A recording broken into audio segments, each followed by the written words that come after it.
My name is Snyder. I'm a retired 25-year Army vet. I've been married for 20 years, got 2 great kids, and I currently work as a SEER instructor for the Special Warfare Center out at Fort Bragg. Greetings and welcome to Cork Graham's Critical Thinking Corner, the Cork Graham podcast. And because of who we're talking with Snyder. And you recognize him from Discovery Channel's Naked and Afraid, but also a lot of you may not be aware of is his military background with the US Army, with Airborne, and also specifically with SEER as a SEER instructor, and a longtime instructor in a variety of skills that I think just about everybody should know how to do, just because of what's coming, what is happening already in the United States and throughout the world. And if you're not paying attention, we're already hearing about what's happening with the Strait of Hormuz and how that's affecting the fuel supply. And I've talked about it just previously about the importance of understanding not only what we always assume, which is just petroleum and fuel for your vehicle, but also what are the other products that are based on petroleum, and what can you do to be able to abate the issues that are going to be coming, i.e. this year. If you're into planting, we'll be talking about what you can and should be doing, and I've been doing for years, which is to create your own fertilizers, to work with what you have in order to create the nutrients that you need for the foods you're going to be growing and the animals you might be raising. So, EJ, welcome. Thank you. Again, we're going to be broadcasting here. We are broadcasting on Cork Graham's Critical Thinking Corner podcast, and also on the 5 Acres and a Moose. And if you're listening to this on the Cork Graham podcast, please go over to the podcast for 5 Acres and a Moose, because that's where I'm going to be doing more and more hands-on how to work and live on a homestead where you can benefit, whether you're living on a large homestead, a small homestead, or basically you're just trying to grow things to make yourself not have to spend so much money at the market. So, EJ, let's talk about what's happening in the world. I mean, you're very well aware of what's happening we've got the war in Iran. We've also got things that have been leading up to that. I mean, what are you hearing from your people? It's a very crazy time, and a lot of people are getting very, very nervous. And, with anything in life, everything that you have to understand out there, folks, is it's about mindset. Mindset's everything in life. Mindset sets the stage for everything. So if, for instance, you're getting very worried, very stressed out, very fearful, you need to put that stuff in a bag and just put it off on that shelf somewhere, because that's not going to help you, because nobody's coming to save you. It's all on you. If you're out there truly being off grid, or even if you're not off grid, let's say you're in an apartment or you've got your family in a suburb, it all still falls on your shoulders. I wrote this book right here, the Emergency Home Preparedness, and then we had a video on it called the Ultimate Bug-In Guide, and we talk about all this. It's all on your shoulders.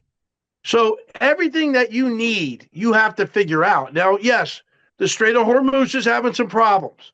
Does it really affect us over here in the U.S.? Not particularly.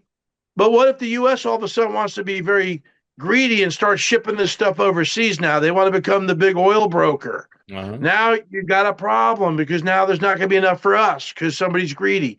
So let's say it breaks down. Let's say there's some attacks in the homeland.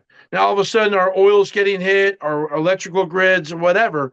That's going to cause problems for manufacturing and everything else. So that comes back to you. Now, if you're in Alaska living there or wherever you're at, you got to figure out the old ways of doing things. I always preach to my students and all my clients, have a backup to the backup to the backup. Primary, alternate, contingency, and in PACE planning, we have emergency. And then I always call plan Z, the zombies are coming plan. So you've always got to have a plan for everything. And if you talk in the simplest terms for survival, I always start, my 9 pillars starts with mindset. We just talked about that. But what's next? Shelter.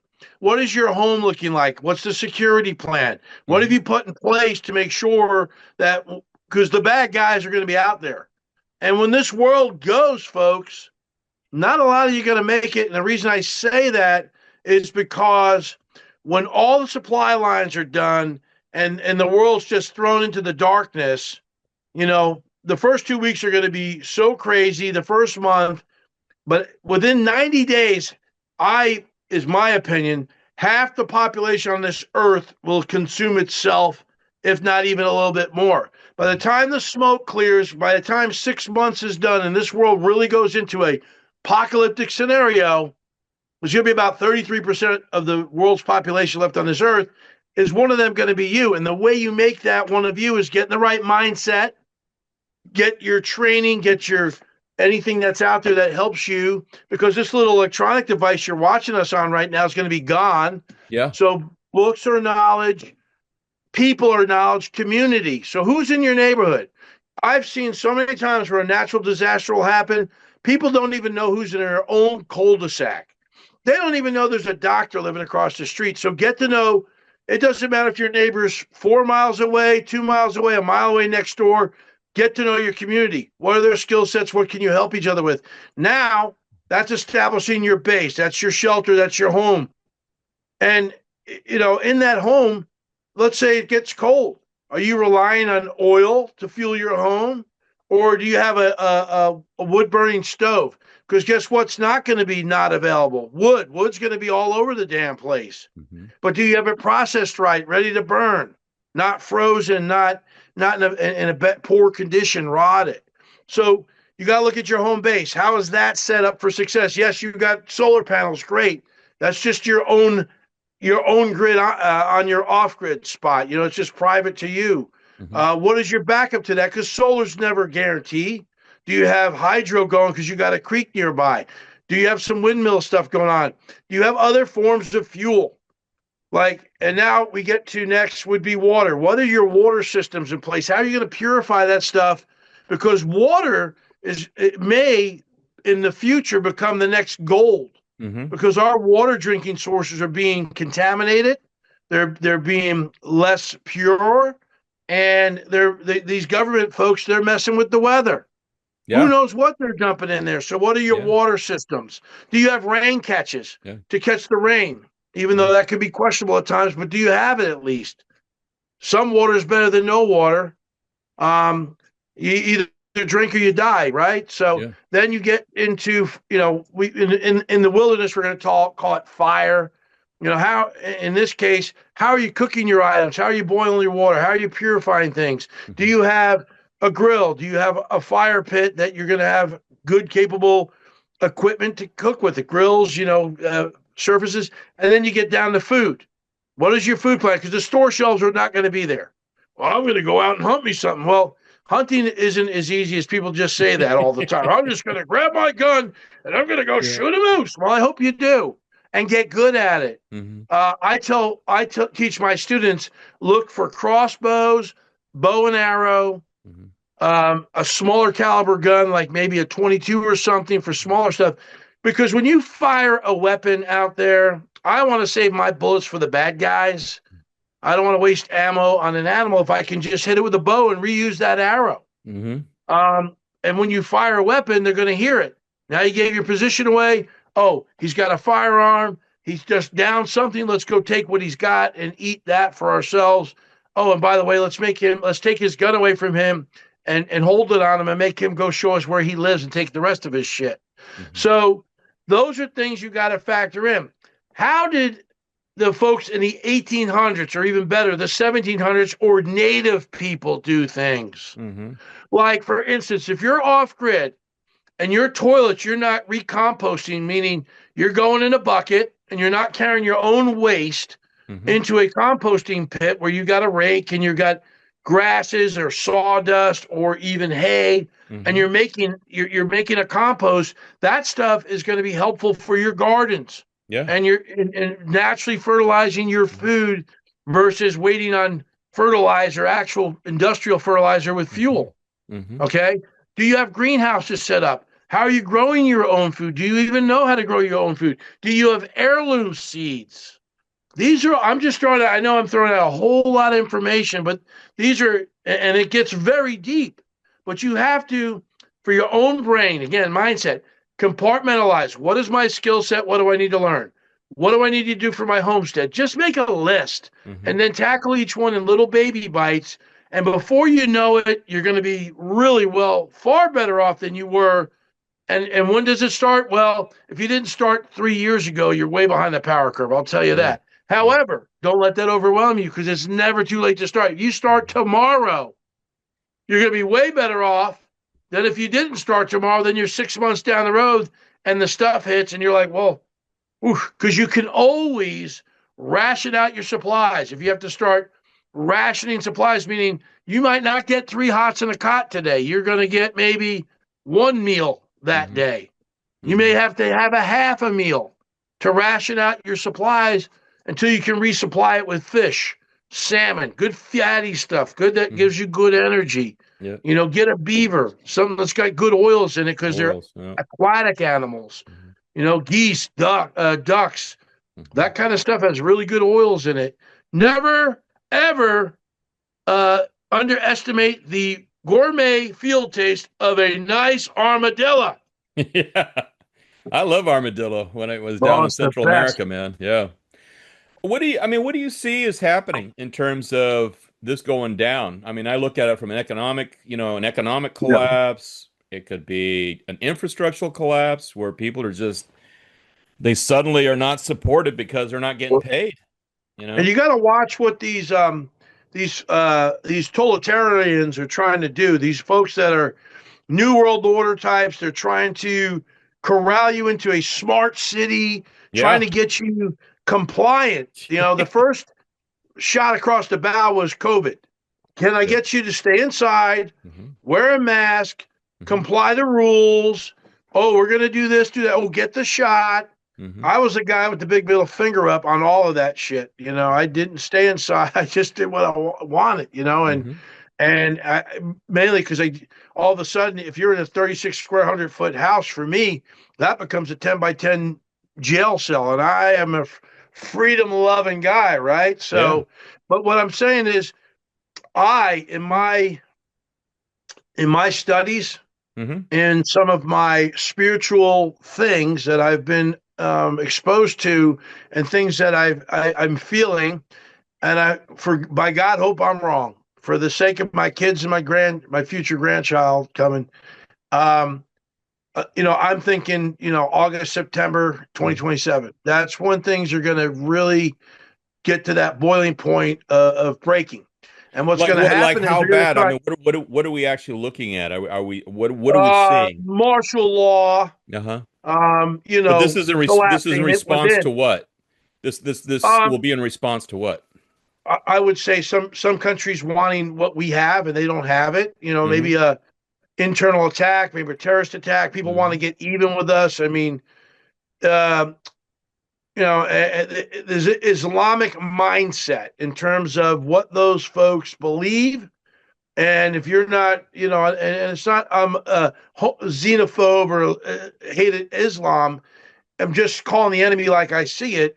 And if and they're telling you what they're going to do, and it's not all of them, but the more radical base of that religion wants to see all of us wiped off the face of the earth. Either you do 3 things with them: convert, become a slave, or they're going to eradicate you and execute you, get you gone. And so that's one facet. Then we have, you know, China doing their thing. And eventually, you know, the world is, you know, fresh water is getting scarcer and scarcer. Food is going to become a struggle soon. We got over 7 billion people on this planet, you know, and you know, the countries are struggling to feed folks. And our food saucers are being poisoned, you know. So if you're getting it off the shelf, chances are you're being poisoned. So you know, we have Freedom Pickles. I love pickles.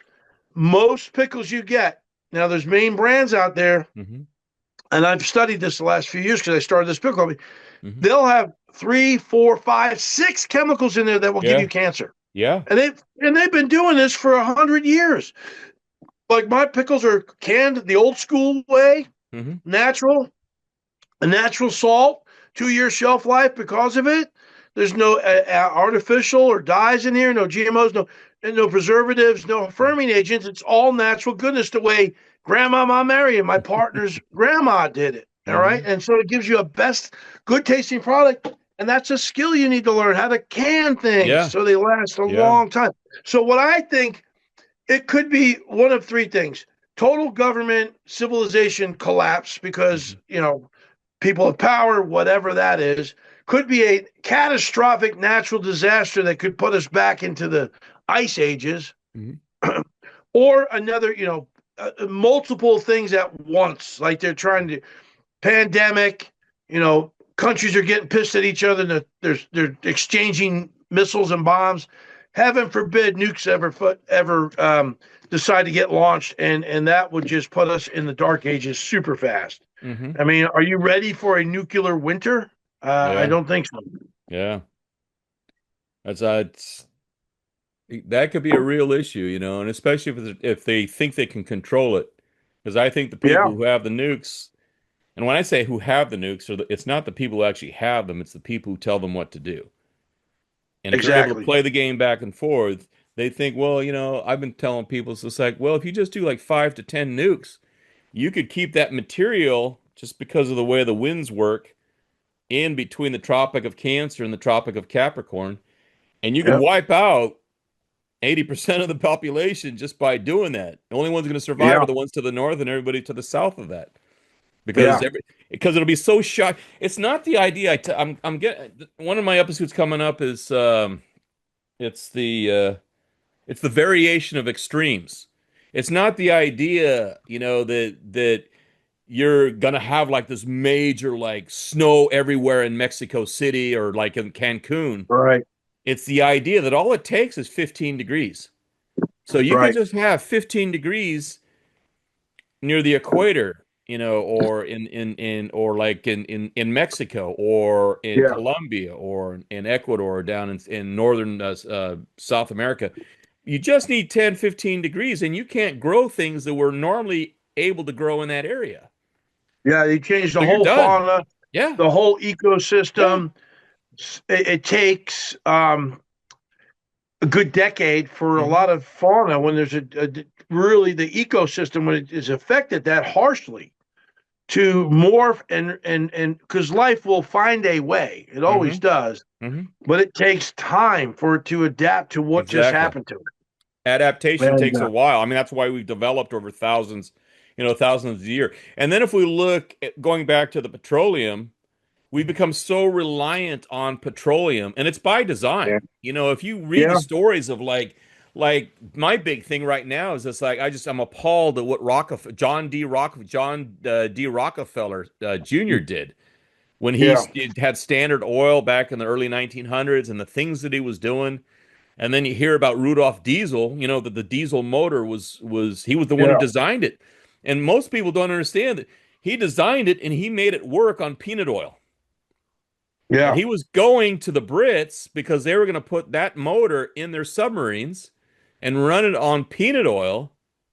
And then suddenly he's crossing the channel. They go to check him in his room and they see his neatly placed clothing on the stern of the boat, and he's gone. And my view is, and people say, oh, he committed suicide. I said, no, they freaking whacked him.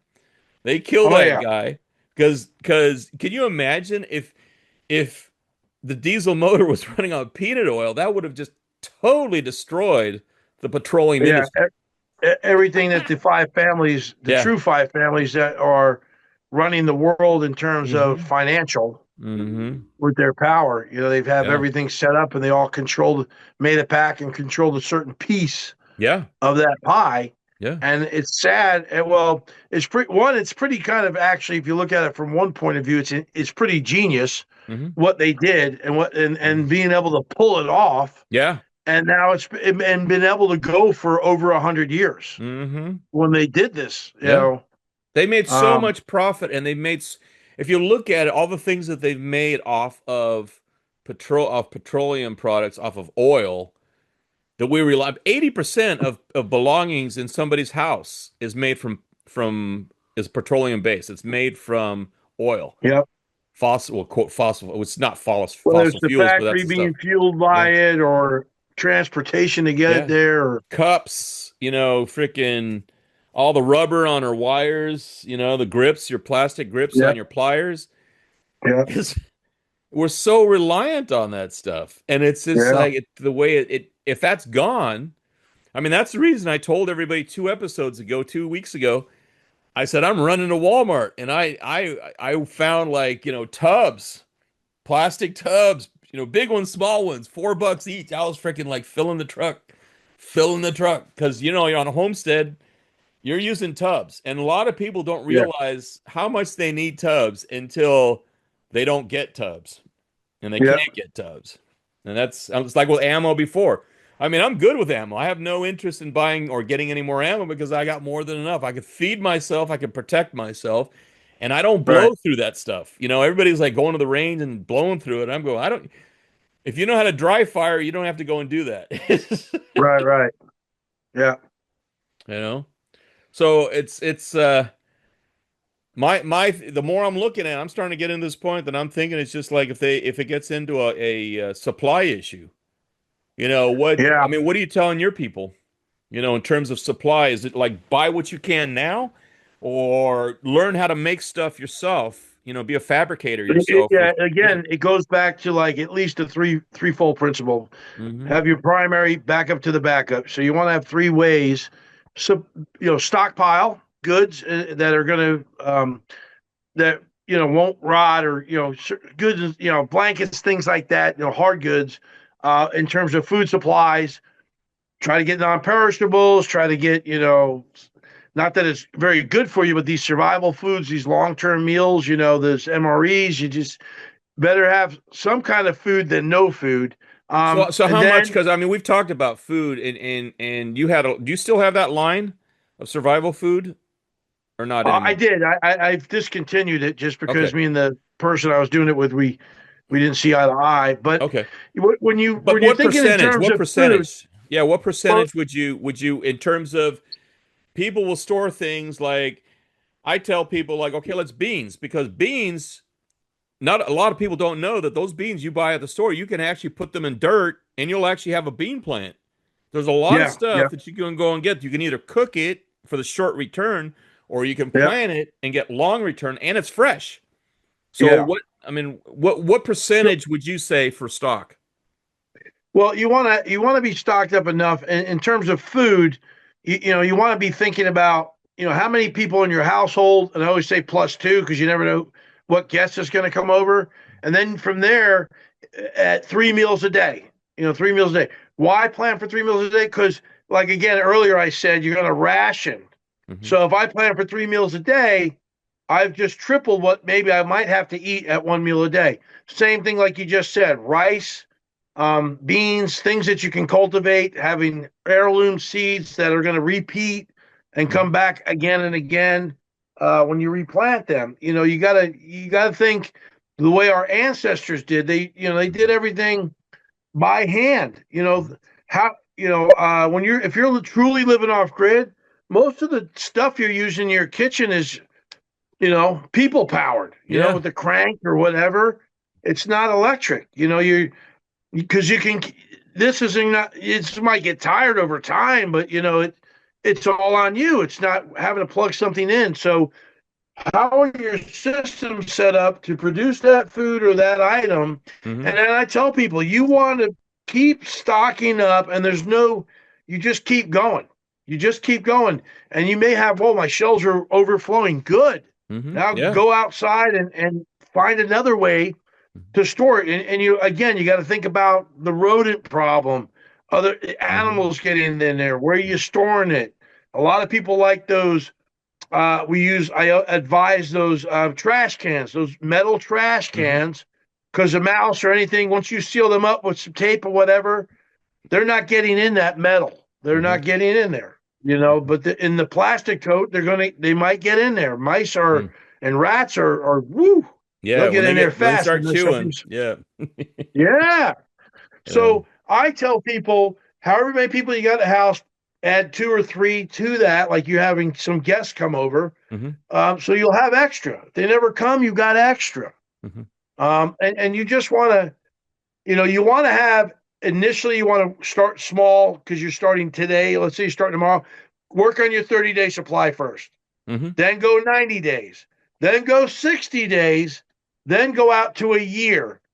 More than likely, most canned goods aren't going to make it past 2 years. So that you could probably still eat it, Mm-hmm. but most of them have a 2-year shelf life. Mm-hmm. So you got to think about those things, get a black marker, write the expiration dates on everything. When you're doing totes or cans, write on the can what's in there and what the life is on it. When it's going to run out, you got to start eating the stuff that's going to spoil first up front. Mm-hmm. You might be eating mac and cheese like 4 days of the week, but if that shit's going to go bad, you got to get it in you while you got it. And you're bringing up a mind. You're actually bringing up a mindset because we have been so spoiled. If you hear the stories from your parents and your grandparents, especially your grandparents, and if you remember, if you're able to talk with your great grandparents, Yeah. that they were just, especially those who had, like my dad, who'd gone through the Great Depression. It's Yeah. just the attitude of waste. I remember, when I was a kid, and I mean, we were living in Asia, and things were cheap, and it was just like Yeah. you didn't realize how bountiful it was until Right. your father. Just when I was your age, man, I was raising rabbits just so that I could feed myself. And this is a guy who became, high up executive, in the international trade business. And Right. even at that, he still had this frame of mind, which is like, you don't waste that stuff. But other people Yeah. say, oh, don't worry about it. Well, it's okay. The can's, expired or it pop. Yeah. I actually just look at the can. And if it's not Right. popped, I'll use it, you know? Yeah. So, And then you just do the smell test, and yeah, then smell. if it's really gone south, you're gonna know. Mm-hmm. Yeah. You'll know. Yeah, you'll Yeah. know pretty quick. And Yeah. then it's like I'm building this pickle company pretty fast, and it's skyrocketing. And it's not because I want to make a lot of money, be a wealthy man, I mean that's great. I just want the money so I can buy more stuff. Yeah. A lot of people think that you can hold pickles forever, but I mean, we make our own pickles too, right? And it's like, Right. I, tr I the can did not burst.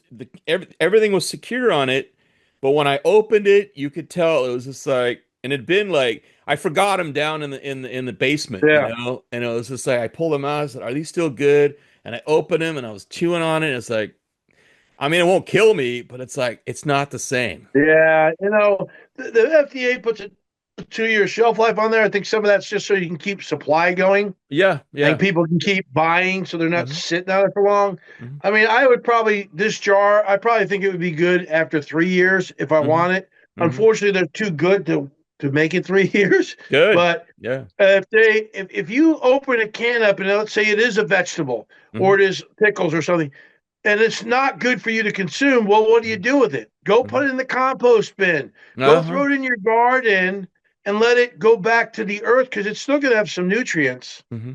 Even And even let with it the go. salt, or no? Is that? Uh, you know, the salt's going to get soaked up by the dirt and the earth Hmm. and those kinds of Hmm. things. Water's going to dilute it. Hmm. Um, even all living creatures, even plants, need a certain amount of salt. Yeah. Uh, but for us, this is a very natural salt. It's good for the human body. It's low sodium, so Hmm. it's a healthy salt. But Hmm. I see what you're saying, yes. But if you don't consume it, they drive me crazy. They go to the refrigerator. Oh, the lettuce is all rotted and bad, and then they just throw it in the trash Yeah. and it goes to the landfill. Yeah.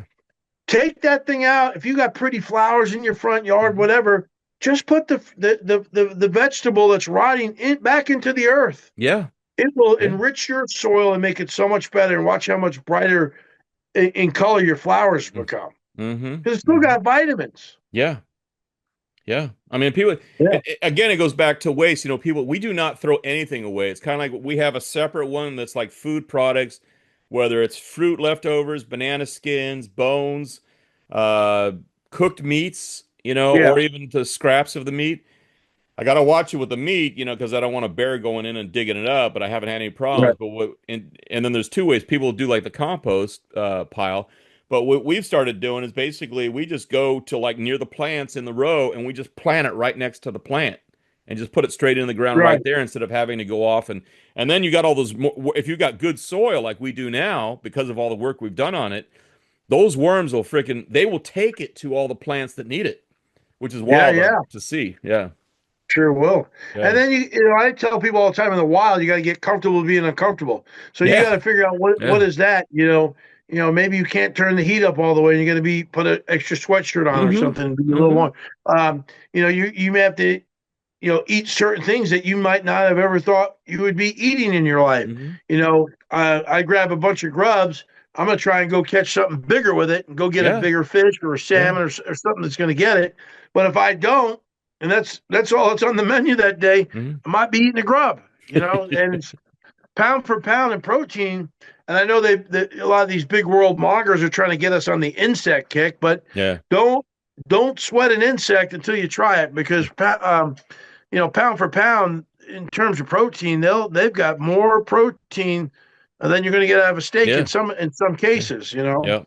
Now, trust me, I like a good steak, so I'm not looking to go get a grasshopper over steak at this moment. But I have ate them. Yeah. So you're still doing courses and everything, and how do you run them? I have been, not as much. Last year was pretty.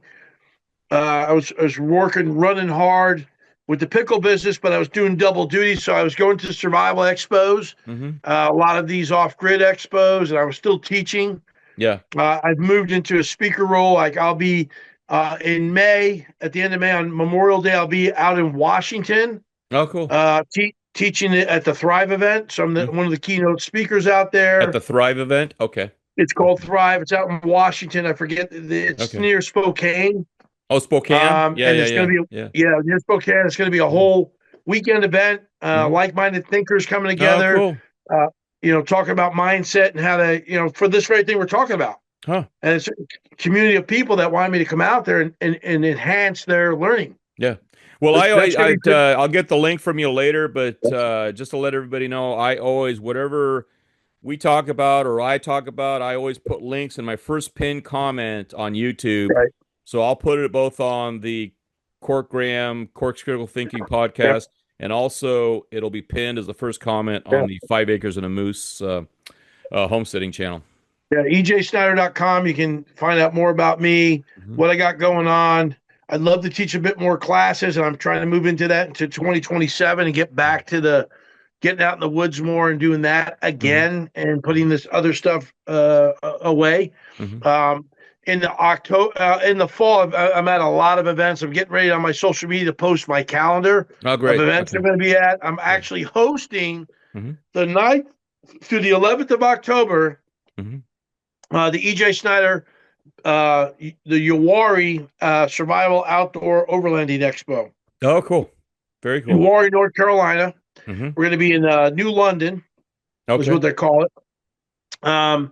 And you can just, like I said, you go to my social medias, it's posted up there all over the place. But we're going to have all kinds of folks from the survival community, from Alone, from Naked Afraid. Dave Canterbury is going to be there. Dave. Overlanding people. We're going to have moonshiners. Cool. We're going to have all kinds of folks that are off-grid teaching, everything from blacksmithing to canning. It's going to be an amazing event. Cool.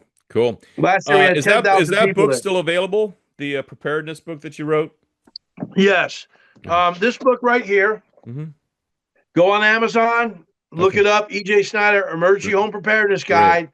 You can get it and get this nice softback. It's not too expensive. It's available there. No, I don't have any on my website now. I got to get some new copies. I also wrote this book just last year called Die Trying. Cool. I didn't know about it. You didn't tell me about that. I wrote it last year. October is when we released it last year. Okay. Skull Crusher's Code for living hard and staying alive. It's a mindset book. Okay. Look at that. If you can't, that guy shows up in the middle of the night, you're going to be a little upset. Show me the inside. I want to take a look at that book on the inside. Flip me through. So inside, just page it's mainly after text. page, Okay. Good. Repetitive. It's not no illustrations. This book is a kick in your ass to get your ass motivated. A lot of people need that right now because it's depressing. You start getting prepared. Yeah. I mean, depression is hitting a lot of people right now. It's very hard for them to really look at what's happening. That looks like a great mindset reset. Yeah. It is. And I don't sugarcoat anything in this book. It's like it's 6 decades of hard living. lessons that I've learned, Cool. and I put it in a nice, pretty package with no bow. I put it in there with a big fist, and I punch you in the mouth. Very and cool. then when you wake up, I punch you in the mouth again.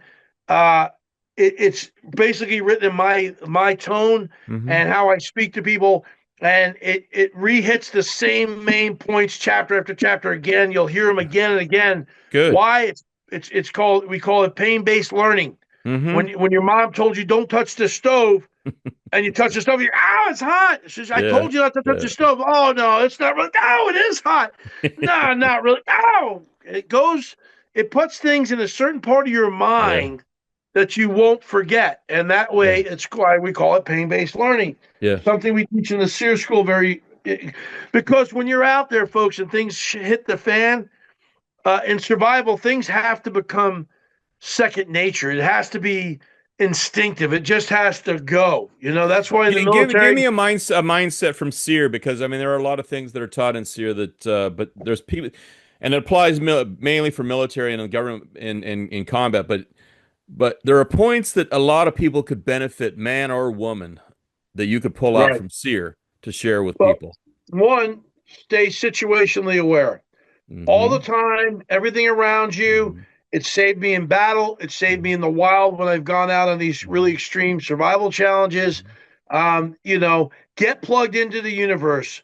Trust that gut instinct. When the hair stands up in the back of your neck, that sixth sense. Pay attention to your surroundings and what's going on around you. Don't just walk with your head in the phone or just blindly walking in conversation.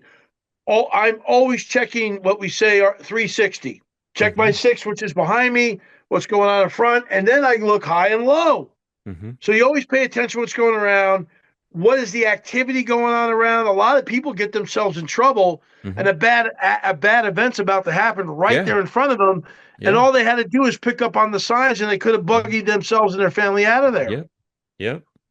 So the best fight is the one you don't get into. Just exactly. So that's number one big key. Pay attention to details. And for not just what's going on around you, but in everything you do. You make a mistake once, it could cost you your life if you forget to put a pin in somewhere where it should have been, or you didn't check something, and all of a sudden, you got an explosion or something like that. Also in SEER, we also teach people, again, be comfortable being uncomfortable, because we used to always say, your best day of evading is better than your worst day of evading is better than your best day in captivity. Was a big thing. But you just have to key your mindset into being, absolutely devastating in life. You got to get yourself in a mindset, be prepared to do things that you normally would not do. Because I love that show, Doomsday Preppers, and they're showing, we got our security up. There's my 12-year-old Johnny and 9-year-old Stevie. You see them out there with the guns. They're getting shooting in the range. They're good shots. Well, let me tell you something, pal. When you pick up the aperture of a weapon and you take the sight on there, and all of a sudden there's a human on the other side of it, it takes a certain nerve to pull that trigger and follow through. So and now, kids with their video games, maybe they would be cold and callous. I don't know. But that's a whole different subject right there, man. Yeah. I remember when Reagan was all excited about it, and he was computer games were coming out. So we're going to get these fantastic pilots. They got more agility. They're all more sensitive to things. And I'm going, it's going to turn into people, who will not have that cautionary, should I pull the trigger or not? Because they're playing a video game. Right. There's no expenditure yet. Yeah. But and then the other part of that video game, the other flip side is, guess what, folks? There's no reset. There's no respawn in life when it gets real. So don't think you're gonna have 3 lives like on that Jumanji with The Rock was out there and he had all these lines on his arm. That's just not happening. Yeah. Is there anything else we can talk about before we close out? No, I mean, I've really enjoyed this, Graham, Cork, sorry.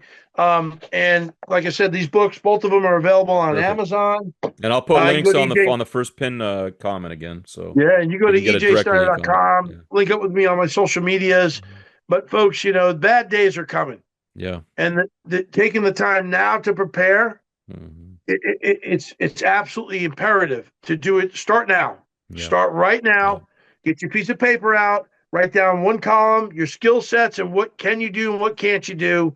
How do I shore that up? Then go down every column in the survival, the pillars of survival: food, shelter, water, security, communications, first aid, prescription drugs. People forget Yeah. about your Yeah. eyewear. Have extra Yeah. eyewear. Yeah. I'm really And concerned. My father was diabetic, and that's going to be a right. major issue. And people that have electronic equipment to keep them going. Mm-hmm.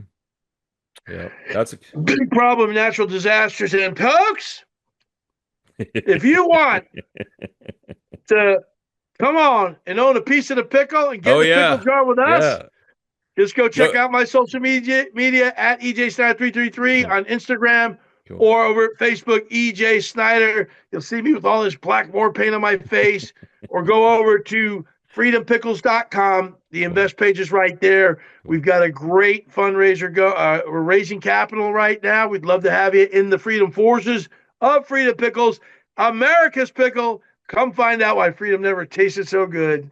Cool. Thanks, EJ. And everybody, God bless. Watch your six. And you too, buddy. We'll talk to you later. Cheers. Okay. I got to go put the horses up. Let's go.